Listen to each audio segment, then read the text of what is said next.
Karen ripped the president's letter to my dad, a decorated U.S. Air Force vet. She called it political trash and got summoned by the Secretary of Defense. This isn't just HOA petty, this was federal. Karen ripped the president's letter to my dad and got summoned by the Secretary of Defense. You think you've seen arrogance? No, you've seen annoying, maybe. Entitled, maybe. HOA petty, but what I witnessed that day, that was something darker. That was arrogance weaponized against dignity.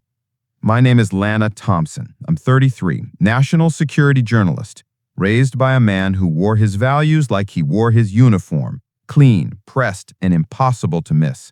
My father, Master Sergeant Harold Thompson, RET, served 26 years in the United States Air Force.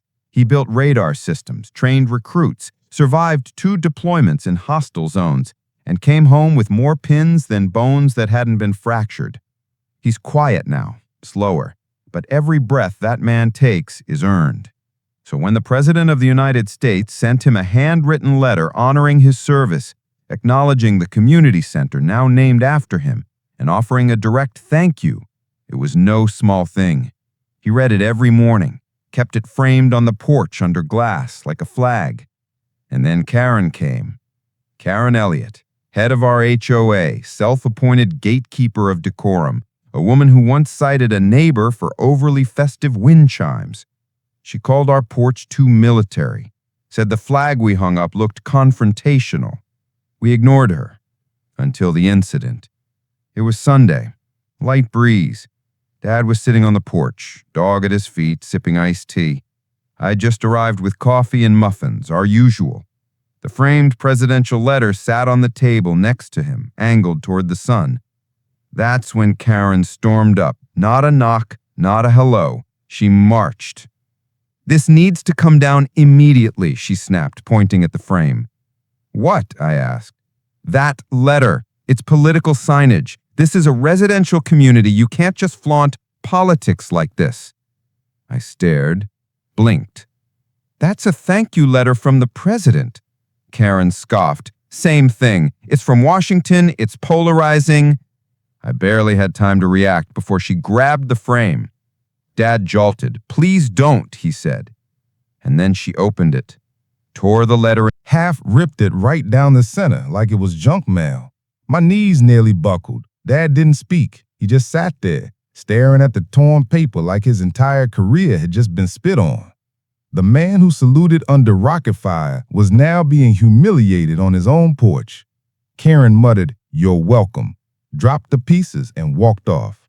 She never saw me hit record. I didn't even breathe, just filmed quiet, steady, zoomed in on her face, zoomed in on the seal of the president, zoomed in on my father's hands trembling above the wreckage, and then I made some calls.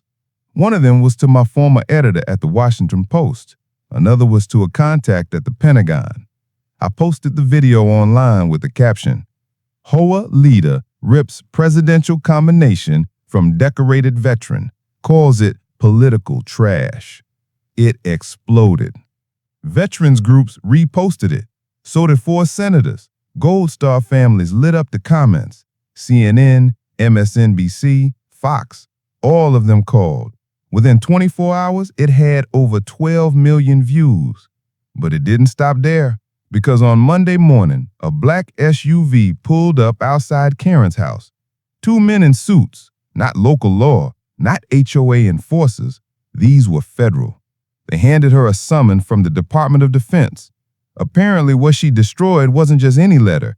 It was an official, federally lodged correspondence from the President of the United States to a senior veteran, part of a national recognition archive.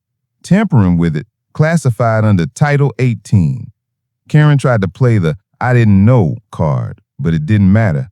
She was called to testify in front of the Veteran Affairs Oversight Committee and the Secretary of Defense.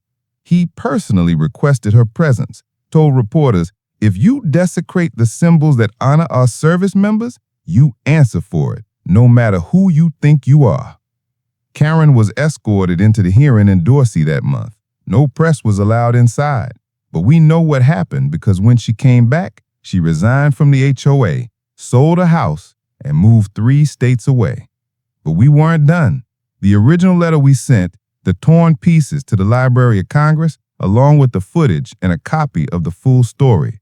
They preserved it in the Modern Sacrifice Archives. A replacement letter arrived last week, this time signed by both the President and the Secretary of Defense. And beneath it, a second plaque. To Master Sergeant Harold Thompson, thank you for your service. Some tore it, but we remember. So I'll ask you this. Should Karen have faced more than public shame and federal humiliation? Or was this the justice we've waited decades to see? Comment below. Does America still honor its veterans when the cameras are off? Or do we only react when people like Karen make